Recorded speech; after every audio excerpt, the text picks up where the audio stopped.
I'm gonna tell on you because this is hilarious. Because I remember a post that you made about when your kids are on a Zoom conference call with their teacher, don't walk out of your bedroom in your underwear. Well, that's another thing, guys, and I don't care what you say. I know you all do this. When you're home, there's no need to be totally dressed. I walk around in a t-shirt and underwear, and then, I'm blind, so I don't really know what's going on. So, I wake up and walk out into the living room in my underwear and a t-shirt, unknowingly that my 9-year-old is on a Zoom call with her teacher.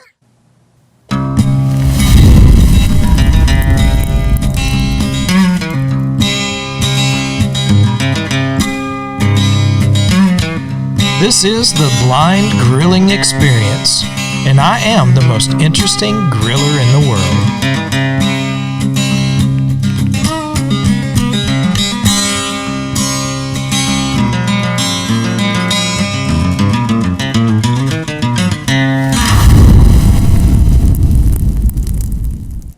Welcome back to Blind Grilling. My name is Chris Peltz. I am the most interesting griller in the world. And man, we have just gotten back from an awesome trip from Alabama through Mississippi, Tennessee, Missouri. We've been fishing. We've been enjoying time with family. It has been amazing, although there have been a few little embarrassing and very unfortunate things that have happened that we'll talk about today as well. But man, I got back to my house and things were in such disarray. My podcasting equipment was all messed up. My computer was, I don't know what in the world has happened, but somebody been messing with my stuff. Gabor, are you there? I plead the fifth. Oh man, no, that was great. I appreciate you jumping in and helping out with the podcast while I was gone, and that was lots of fun, and I know you enjoy it. I certainly did. It was hilarious. So, but yeah, appreciate that. And oh man, I think one of the best things about vacation is when you get back home. You get your own bed. It's almost like you need a vacation after your vacation. I know, yeah, right. You got to recover from all that. So we did a lot of traveling, and I can't imagine the driving that had to take place with my family. I mean, my son, my oldest girl, my wife. My youngest girl could have done some of the driving, but she was able to just kind of relax and kick back and not worry about it. And of course, obviously, I don't drive, so I didn't have to worry about it. But yeah, we have it easy. Exactly. So, but before I went blind, we'd go on road trips, and one year we went on a 13-state road trip. Woo. And we were driving from your neck of the woods, Arkansas, the Ozarks in Arkansas, and we were driving home, and I made it to about Louisiana, and I told Barbara, I'm like, you need to take over because I can't stay awake. So she drove the rest of the way home. Right. Well, me and the girls left on a Sunday afternoon. We went to Tennessee and picked up my son, spent the night, and then we, went all the way down to Alabama and my wife had to work the beginning of the week. And so she gets off work at 2:00 on Wednesday afternoon. And by 3 or 3:30, she's on the road and drives straight through for 11 hours and makes it about 2:30 in the morning on Thursday morning. And so we let her sleep in Thursday, but after that, man, it was just run and gun, man. We were out and about, and some of our fishing got canceled offshore because of the weather that was just terrible. The waves were terrible. It just wasn't safe and conducive to be out on a boat. But we did some inshore fishing, and we worked our way back to Missouri. Fishing in some ponds. You can check out a short video on our YouTube channel, youtube.com/blindgrilling. And there's a Fishing Across the South video that we posted And it has a lot of pictures, but there's a little video there. And in fact, the first fish I caught at a local farm pond, I say local, I mean, the area that it was in. It was kind of cool because one of the friends of my son, he gets on Google Maps and he just searches for bodies of water. And he found this 3-acre lake. And he went and found the owner, lived nearby. He got permission for us to go and fish, which was awesome. And he does this all the time, so it's really cool. This kid, Caden, man, is like no fear, just go and hey, what do you got to lose? You're not fishing it right now anyway, so go and ask permission. And if you get it, awesome. You find out what kind of fish is in there and have fun. And if you don't get it, then you're where you were to begin with. But you might as well ask. Move on to the next pond. Exactly. And so that's how we got to that particular pond that's in the video. And man, it was awesome. It was so cool. Able to fish that. We caught a lot of fish. I even caught a turtle, which was it kind of shocked me because I'm using a lure, this rattle trap lure, and I'm reeling in, and all of a sudden it's just like I thought I got hung at first, but I brought in a turtle who reached up and grabbed the lure. So wow, it was it was crazy. Oh, but lots of fun, and we really enjoyed it. Overall, it was a great trip. But now you mentioned traveling before you lost your sight. Have you done a lot of traveling, Gabor, since you've lost your sight? Not at all. We've been to a few theme parks here and there, but we haven't gone on any major road trips. We were going to go back in March of this year, but then, the whole Corona thing happened, so we kind of put that on hold. So hopefully later this year we'll go on a little road trip. Right. Yeah. And of course, you're an hour and a half, 2 hours probably from some of the big attractions that a lot of folks go to, but nothing across state lines or anything like that. So, no. Of course we do a lot of that. We travel to several states around. I mean, not only with blind grilling, going to Florida, Georgia, Illinois, Texas, Oklahoma, but just with my work as an evangelist, traveling around preaching at different congregations, and then just vacation. So, so we've been able and had a lot of great opportunities. But, before, when we would travel, my son lived with us, and that was great because you've got another guy. So when you go into a restroom, a public restroom, whether it's a road stop, I'm trying to remember what the rest stop along the highway, or yes. in a public restroom, like in a gas station or maybe in a restaurant. And, my son would go in with me and be able to tell me where things were, and it worked out all great. Well, now, my son doesn't live with us, so we've got a 5.5 hour drive to get to him. And, sometimes I can make it between here and there, and sometimes I can't. And sometimes he's not with us.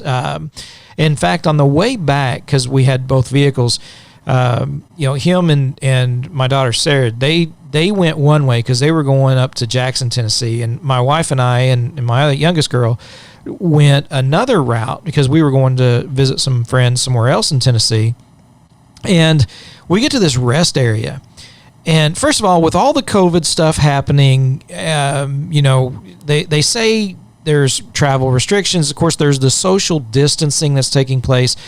Man, in the middle of Alabama, this rest stop was absolutely crowded. It was unbelievable. My wife and daughter had to stand in line for the women's bathroom at a rest stop on I-65 for over 20 minutes. It was, I was shocked at how many people were there. Wow. And then, of course, I've got to go in and find my way somewhere I've never been, a rest stop I've never been to, and get into the restroom. And there was an employee there. Of course, they're practicing social distancing. They're not getting anywhere near. And so, I'm like, can you help me, get the layout of the restrooms? And so from a distance, and people going in between us, walking around us and everything, and them talking, and then him trying to tell me where things are. He did a great job, and I found it. But, You got to have the language of the South when you travel, though, especially if you're blind and you're looking for a restroom. And let me explain what I mean, because, as I was walking in, he was like, well, do you need a stall? And he kind of hesitated. And I said, no, I need a wall hanger or a foot washer. and he's like, oh, yeah, cool. No problem. He knew exactly what I meant. And there was somebody else in the bathroom there like, you need a what? And I was like, I said, a wall hanger or a foot washer? I just don't know if it's if it's one of those urinals that, only go down to about mid-thigh, or if it's one that goes all the way up against the wall and all the way down to the floor. And so it either just hangs on the wall or it goes all the way down where if you step in it, you'll wash your feet when you flush. So I call them wall hangers or foot washers. And that's something that folks in the South understand. They so that's they had wall hangers there. So he was able to tell me to go forward a little bit, make it right, and there's a wall hanger. So it worked all out pretty well. But first of all, it's embarrassing having to ask a complete stranger. Well, it's embarrassing having to ask a complete stranger to help you in that situation. And it's just unfortunate because they didn't have family restrooms, and maybe you're used to that. That's my favorite thing. Yeah. Yeah, I know that's been great, hasn't it? That's being blind. That's honestly one of my biggest fears. Being blind is having to use a public restroom that I've never used before. And I love family restrooms because my wife can come in there and help me. She's like, okay, there's a toilet, there's the sink, just text me when you're done, or just try to find your way out. But if it's just a regular bathroom that I've never been in before, I'll hold it. Yeah, I know. Yeah. We had that problem. We went to Universal Studios back in December in Florida. And I had to go really bad. And luckily, when we first walked in, there was no one else in the bathroom. So my wife just walked me to the stall, and I did my business. And then a group of guys walked in, and they were doing their business in there. And my wife knows that if she sees a bunch of other guys walking in the bathroom, then I'm going to wait till they leave before I try to find my way out. So it's taking a while, and Barbara sends me a text message, and she's like, "Are you okay?" I'm like, "Yeah, I'm just waiting for these guys to leave so I can get out of the stall." And it was taking a while, so finally Barbara just walked in the bathroom, came and got me, and walked out with me. And these other guys, they didn't even bat an eye at the fact that a female just walked into the men's room and was walking me out. So, and for the most part, my experience has been folks are just very understanding and very nice, but still, it takes away some independence. And for me, I'm kind of a germaphobe. I'm not as bad as I know a lot of folks are. But the last place you want to be feeling around is a public restroom. Exactly. Yeah. Yes, and that's one thing I always ask my wife. I'm like, is it, if I got to do a number two, I'm like, is the toilet seat down? Yeah, and is it clean? Because I don't want to, feel around with a, to clean it off. Yeah, so. I'm always like using my feet, raising my feet up, to pick the seat up or put it down, or using my feet. Yes. So you get really good. It's almost like tricks we learn being blind. Yeah. So you're blind and no arms. So, of course, now you got to be careful touching anything anyway. With this whole COVID, everything happening. It's just. It's really things that people don't think about, I think, when it comes to those who are blind or visually impaired and some of the challenges we have to begin with, let alone with all the social distancing that is happening. And so it's kind of demeaning in some ways. For some, and admittedly, sometimes for me, but usually I get through it. I'm fine. It doesn't stress me out all that much. So it works out okay, but it's still situations I try to avoid and don't like getting in. Although I usually find some really nice, great folks who are more than happy to help. And then, if there's places I'm familiar with, we've traveled a lot to. I've been in with my son in times past. Like, I remember the layout of this place, so we'll go there, or we'll go to a Walmart or a Lowe's or some big box store that usually has a family restroom, so it works out well. And so we kind of work our travels around that kind of thing. You find out all the bathrooms that you know. Exactly. Yeah, especially for me, like, I've been told many times that I don't, quote, look blind. Yeah. So if I go into a bathroom that I've never been in before and I'm kind of, I normally, when I'm out in public with my wife, I don't use my white cane. I just use her shoulder. So, I'm in the public restroom, feeling along the walls, which, once again, is gross because it's a bathroom. You don't want to touch the walls. And, there's been times where I've accidentally bumped into other men in there, and, Right. they don't realize I'm blind. And, of course, right away I apologize. I'm like, oh, I'm sorry, sir. I'm blind. I'm just trying to find the nearest stall. And like you say, most people are really helpful. They're like, oh, just walk 3 feet forward. They'll help you out. Yeah. There was even once where that happened at a Walmart that I've never been in before. One of the employees came in and helped me find the toilet stall, and he was really nice, very understanding. And I got his name and actually called Walmart corporate and like complimented him. I'm like, this guy was very great. So that was awesome. It was nice. He went beyond the Call of Duty, helping me out. So that's right, they do. Well, that gets me to thinking about some other experiences that we may have had that are probably a little bit on the embarrassing side. And I thought we might talk a little bit about that. So, but before we get to that, though, I want to talk a little bit about some of the sponsors we've got, partners that we've got, and so let's do that right now. This week's partner is Flame Boss. Flame Boss, cruise control for your grill. Man, I tell you what, you talk about making it easy to set and forget your charcoal grill, especially if you've got a Kamado grill like a Big Green Egg, a Kamado Joe, Primo, or Vision. This unit is amazing. You can hook it up, you can to your Wi-Fi, you can monitor everything on your phone. You can leave the house and still know what is happening with your cook, the temperature of your grill, and the temperature of your meat. You can even change it while you're away. If it's getting done too fast, turn it down. You're not getting done fast enough. You want it done by the time you get home, turn it up. And the heat will rise and food will cook a little faster and it'll be ready to eat when you get home. Flame Boss makes them not only for the Kamado grills, but they've got universal mounts so that you can connect it to a lot of other types of charcoal grills, whether it's a drum smoker, a barrel smoker, whatever it is. Give them a call or email them. But check them out online, flameboss.com. Man, they are just an amazing company that work with us in our grilling packages for veterans and first responders and others who have lost their sight. And they're just great to work with. They got a great product. And it really is amazing. We love it. It's made the life of myself and so many other blind folks easier, but it wasn't designed for the blind. They just wanted to make sure the blind could use it like everyone else. And so hats off to Flame Boss. We appreciate it so much and hope folks will check them out at flameboss.com.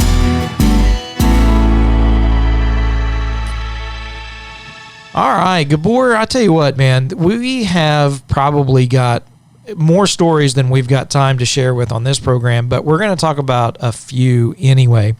And I'm gonna let you start because I know you've got some great ones. So what's something that is either the most embarrassing or one that sticks out in your mind that you still have trouble maybe getting over?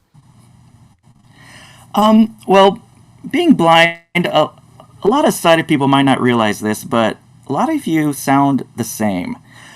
Especially, we have friends that have very distinct voices, and we're like, oh, that's Billy or that's Jane. You know exactly who you're talking to, when you bump into them in the public. But a lot of people sound the same to me. So unless you say, "Oh, hi, I'm Sally," most of the time I don't have a clue who I'm talking to in public.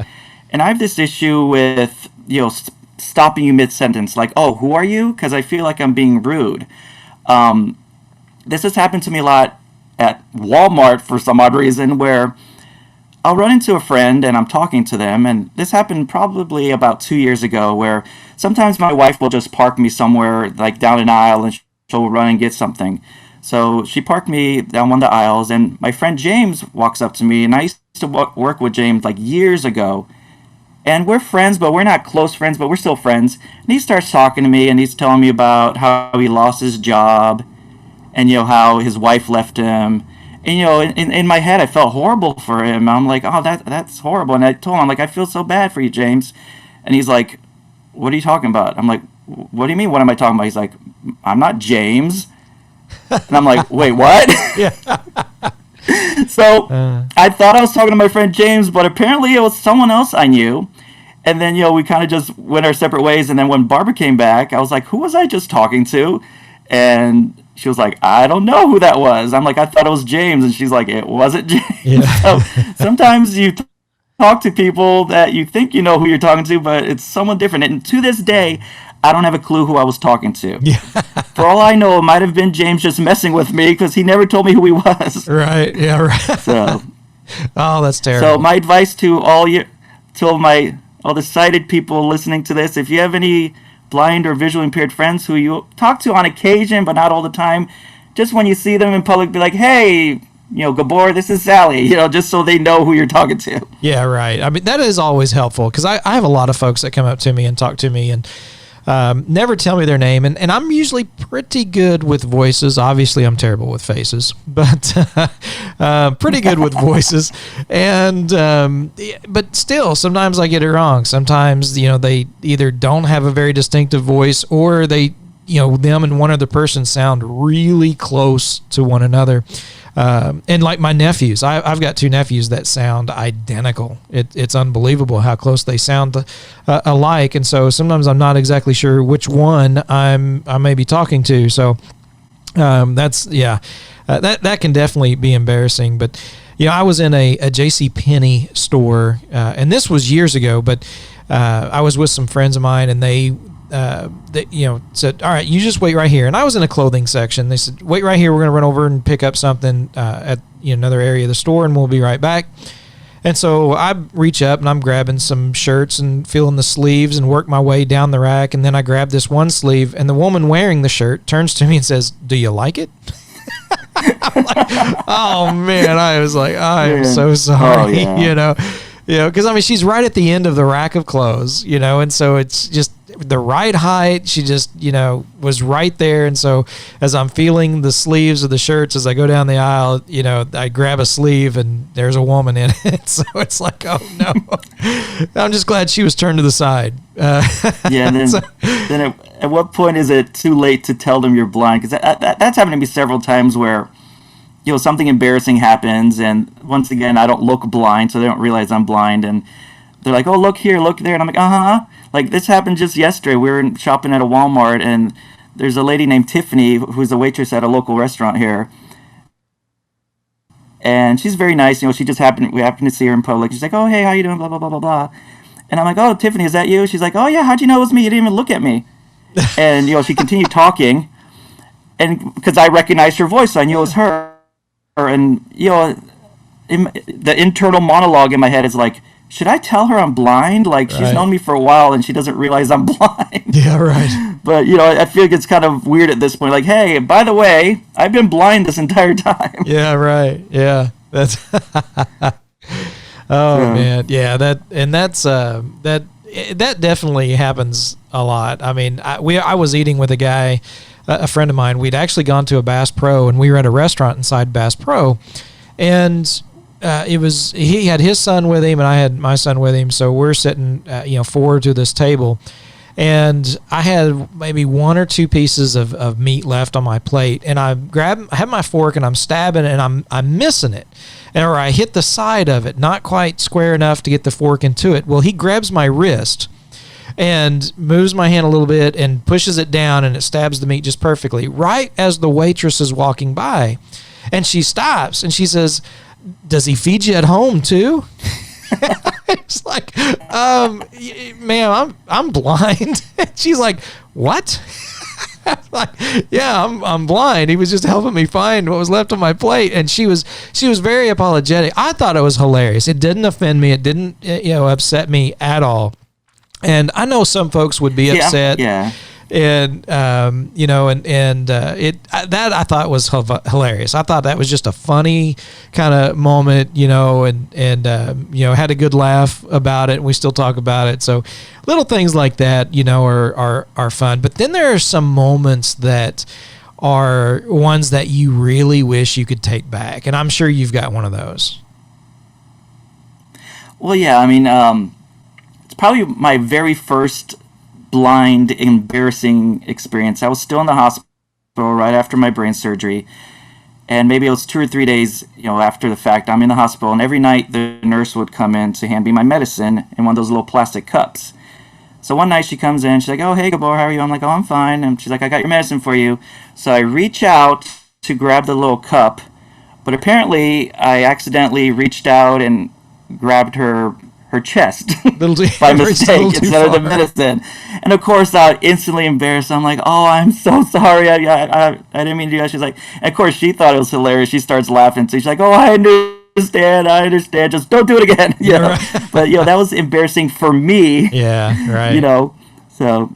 Yeah, there's always been other things like that we wish we could take. We wish we wouldn't have. There's some funny things that are embarrassing at the time that later we can laugh about. But then there are those things like that you feel really bad because it was inappropriate. If you could have seen and done it on purpose, that would have been one of those absolutely inappropriate things that could have got you in jail. Well, yeah, but she's a nurse, so she's a nurse, so she's a professional. She understands that I'm blind, and I didn't do it on purpose. So.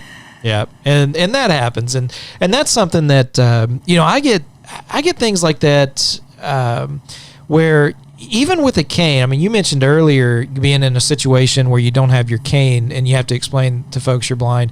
I got to explain to folks even with a cane. While it is a red flag for a lot of people to say, "Oh, hey, that dude can't see," there's a lot of people that still don't understand, don't get it. Even with a cane, they're like, they have no idea why you have that. And I probably get in situations where others are more embarrassed than I am, and like I may not be embarrassed at all, but whoever is around is embarrassed. That we were at a Rural King, which is a redneck Walmart in Kentucky and Tennessee, and I was getting ready to check out, and the lady says, "Here, I need to scan that as well." And I'm like, I'm not holding anything. I got my cane, but that's it. And I thought she was talking to someone else. She said, "You're going to have to hand it to me so I can scan it." I'm like, "You talking to me?" And she's like, "Yeah, I need that horsewhip so I can scan it." And I'm like, "This is my cane." And she's like, "What?" I said, "I'm blind. This is my cane. It's not a horsewhip." And so she was, and she's like, "What are you talking?" And then it hit her, and so she was very embarrassed about that. And so I thought that was pretty funny. But, we get in situations like that where even with a cane, I've even had with my guide dog, and folks still don't seem to understand. Like, they'll think I'm training the dog, rather than actually blind myself. Yes. And so, there's situations like that. But, there are situations that anyone would be embarrassed about. And sometimes blindness is one of those things that actually is like, well, I'm blind, so what's your excuse? like stairs, right? One of my favorite sayings, to someone that, maybe you don't care to see anymore would be like, I'm going to miss them like a blind man misses the stairs. So what, I don't know if you've got any stories about stairs or anything, but I definitely do. I've got lots of those, but go ahead. Yes. Yeah, well, go ahead. Well, as most of you know, my wife works for Walmart, and when she got promoted to assistant manager, she had to fly to Texas for a month for training. So I was home alone with my daughters for a month.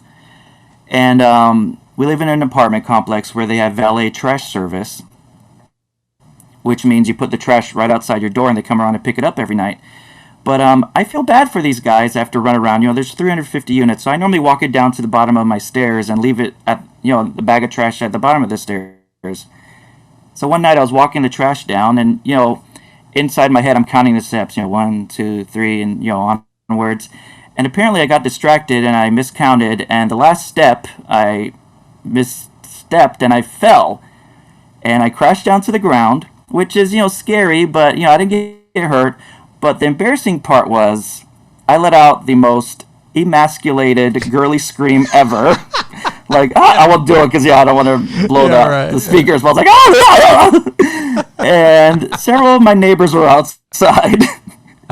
So I was more, yes, it hurt a little bit that I fell, like the physical pain, but I was more, like hurt inside, like, oh man, all my neighbors saw this. Yeah, right. So I quickly jumped up, like, oh, I meant to do that to be funny, and I quickly, as fast as I could, being blind, ran back up the stairs with my tail between my legs. Right.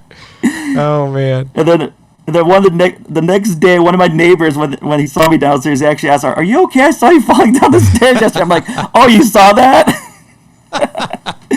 Oh man, I was actually preaching at a church in Colorado, and there's only 2 steps to get up to the podium on the stage area. And I was up there. I was preaching. I'd done with my lesson, and I was going to get down. Again, it's 2 steps.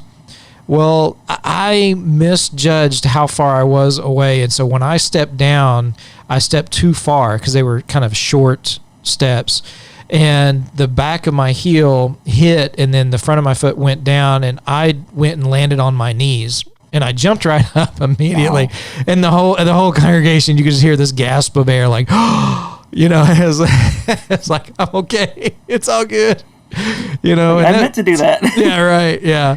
So, and of course, afterwards, everyone, you okay? You all right? And it's like, they just, and sometimes, I think after that, every time I would preach there, they would cringe after every time when I'd get to the steps, at least for a few weeks. I mean, it was just like, is he going to do it again? Is he going Oh, man. And, but, that, and stairs, I mean, we can do stairs. I know a lot of times, when we go places, like checking in hotels or things, even at restaurants, if they have an upstairs or downstairs, they're like, oh, well, can he do stairs? Okay. Usually they're asking someone. They don't ask me, right?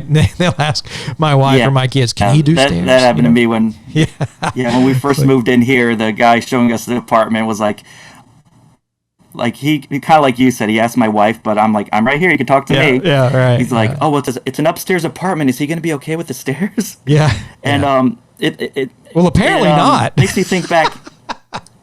Well, the one time, it makes me think back to when I was going through therapy with Lighthouse for the Blind, and my therapist Nikki. That was her biggest thing, was learning to walk up and down stairs with my white cane. Now, if I'm by myself outside, I'll use my white cane. But if I'm just gonna quickly walk down the stairs to throw a bag of trash down the stairs, I don't feel the need for my white cane. But apparently I should use my white cane because normally I have one hand on the rail, one hand on the bag of trash walking down. Right. Oh man. And she told me, she's like, Gabor, this is the most important thing. You gotta be safe on stairs. And my biggest fear was actually using an escalator for the first time, because that's hard to do when you're sighted. Now imagine doing that when you're blind. Right. So I remember the first time I used an escalator, I was terrified. But then afterwards, I was like, oh, this was easy. Yeah. So. Yeah. And it's easy to get ourselves in those situations. But I don't know about you, if you've had any friends that like to get you into embarrassing situations. Growing up, of course, I lost my night vision, so I was night blind, as a teenager. Even if I could see during the day a little bit, lights go out, you go into dark places, whether it would be, a restaurant, a club, or something like that. It's dark. I couldn't see anything. And so my friends would have lots of fun, putting me in situations. There's lots that come to mind, but one particular, they're telling me about a girl who's actually dancing, and like, yeah, come on, she's all by herself, so we'll take you up there, and we'll kind of, you grab her elbow, we'll walk, as we go past her, we'll shake her arm, you stop, and you could dance with her. And like, all right, cool, no problem. So as we're going up, they shake their arm, they stop, and I start dancing. Well, she wasn't alone. Of course, I had no idea. And so, so the next thing I know, this guy is, up against me wondering what in the world I'm doing. And then there's like 4 of us that are getting rolled out of the place because of, my friends decided to play a little trick. And so, that's, looking back it's funny, but at the time I was like, what are you guys doing to me? Trying to get me killed or something. So you have some mean friends. I know, yeah. Yeah, but there was some fun times, that you can look back, you can laugh, and maybe that helps me get through some of these situations now. But I think it's good not only to talk about this for a few reasons, for ourselves, but for others who may be experiencing some embarrassing situations or wanting to avoid them altogether, which I understand, right? We want to avoid those situations altogether if we can. I'm there with you on that. But when it is impossible to avoid or it just happens, whether you want it to or not, you get through it, right? You get through it just fine. You can you get past it, and you can laugh about it later. And really, looking back, it's not, we make it out to be more than it is, in our own minds when it's happening, or if it were to happen, as opposed to after it's done. We realize, it really wasn't that big a deal. We get bolder. We get a little bit more confidence getting through those situations. And the next time we find ourselves in a situation having to ask for help, or, it's just not as bad as we make it out to be in our minds. And I think that's true even for some people who are sighted. Getting in situations, they get themselves worked up thinking how terrible and bad it's going to be. And then when it's done, it's like, oh, well, that wasn't so bad. And so, you and I have survived, barely. No, no, we've survived, right? Like, especially for, I would say I turned out okay, but I don't know about you. Well, when I first went blind, it was a lot of dignity issues because, before all this, I was like the main breadwinner in the family. I was like I did everything around the house. And then, when I come home, I'm blind. I can barely do anything. So for me, it was a dignity issue. So I felt like I had to prove myself to the world that I can do all this stuff. So, that's why I went through therapy with Lighthouse. I learned to do everything on my own. And like you said, in our heads, it's embarrassing. Like for me, it was embarrassing falling down the stairs screaming like a girl. But to everyone around me, they were more concerned with my well-being. They didn't, they understood what was going on. Yeah. So, I think once you get past the fact and you start coping with the fact that you're blind, and life goes on. And I've always said this, in my personal life and on my YouTube channel, I consider being blind. I don't consider it a disability. I consider it more of an inconvenience. Like, we can do everything everyone else can do. Like you said earlier, where your friends were trying to embarrass you. Like, a lot of my friends, they forget that I'm blind because I don't look blind, and I hate to say this because I get offended when people say this, but I don't act blind. Like, most of the time, I don't have like, I'm just walking around, So they forget that I'm blind. Like, one time, one of my wife's friends were over. And I was sitting on the couch, and normally I close my eyes because I get eye fatigue a lot because I have light sensitivity and stuff. So I close my eyes, and I hear Barbara's friend whispering to Barbara, "Oh, I think your husband fell asleep." Like, no, I'm awake. I'm still here. I'm just closing my eyes because my eyes are kind of sore. Yeah. So, it's one of those things. Like, we learn little tricks here and there how to do things easier. And like I said, there's things that are embarrassing to us. But to the rest of the world, they understand. Yeah. Like I said, my biggest fear is using public restrooms. But like you said, there's people out there willing to help. If you don't have a family member, just say, hey, I need to use a bathroom. I'm blind. Is there someone that can help me find the stall? And 99% of the time, one of the workers will help you. Figure it out. Absolutely. And that's we use a fishing charter in Alabama called Fins and Family Fishing, and we used them this past week while the offshore was canceled. We did some inshore fishing with them. Last year we used them for offshore, but when I called to schedule last year, I let them know. I was like, listen, I am visually impaired. I'm blind. I just didn't want to show up, and then all of a sudden you all be like, oh, scrambling around, and they're like, well, hey, we'll figure it out. No, not a problem. We'll make it work. Don't worry about it. And that's generally what I've run into, is that attitude of those around us. if you were to show up, my personal preference is to let folks know ahead of time in that situation. I could always show up and then they get kind of caught off guard, and they're trying to figure it out in their mind, and they're not always the smoothest talking or in their actions, and it can be uncomfortable in those situations. But if you give them time to kind of work through it, think about it, and actually found out later they've been in that situation before, where they have a group of guys that come and they have a friend who's blind that comes with them, and they all go fishing, and so that was nothing for them. It was no big deal, and it worked out awesome.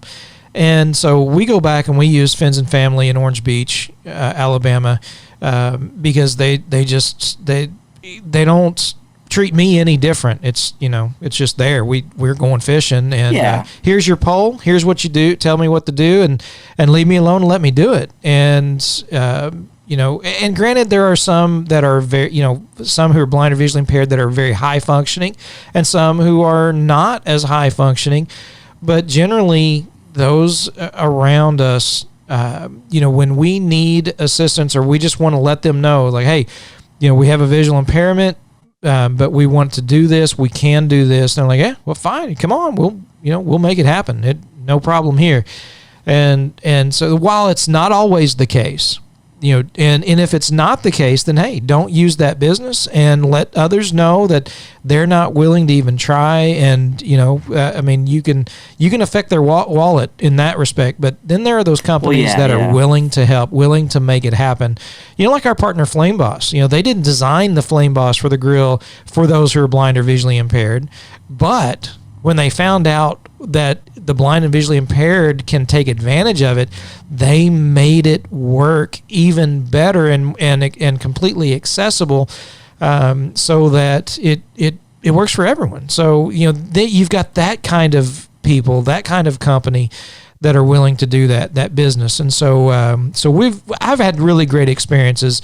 I've experienced some of the opposite of that. But that's so rare, and for the most part, everything has been so good. So, but Gabor, man, it's been great talking with you again. Thanks for breaking into my house and taking over the podcast last week. Anytime. Oh man, those potato chips were delicious, by the way. That's right. Takis, the Carolina Reapers. That was so funny. And what was interesting is, we while we were in Gulf Shore, my son brought back some potato chips, and he brought some Carolina Reaper potato chips. So it was good. Yeah, it was real good. So really enjoyed it. So all right, folks. Well, thanks for watching or tuning in anyway to the Blind Grilling Experience. Really appreciate that. We hope you guys will share the podcast. Be sure and subscribe as well. And check us out on YouTube at youtube.com/blindgrilling, our Facebook page, facebook.com/blindgrilling. We're on Twitter and Instagram at blindgrilling. Gabor, are you getting back into it? I'm thinking about it. I'm thinking about starting like a crazy Hungarian guy YouTube channel. And guys, if you're listening to this on YouTube, please leave a comment. I read everyone's comments. Well, my phone reads it to me, obviously, but I read everyone's comments. I'm reading all the reviews on podcasts. So go ahead, please leave reviews, leave comments. Yeah. Give us 5 stars, please. Yeah, right.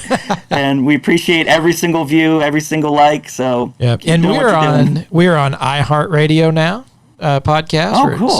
So Apple, Google, Spotify, Spreaker. I mean, all the big ones that I'm aware of. Anyway, it seems like we've made it. It's great. So we're just trying to build that subscribership up, and so we appreciate all the views or listens and the subscribes. So just thanks a lot for all that. Facebook, share us. Yeah, that's right. Email, wherever. Yeah, absolutely. All right, folks, we appreciate it again, and as always, remember, if you're looking, you ain't cooking.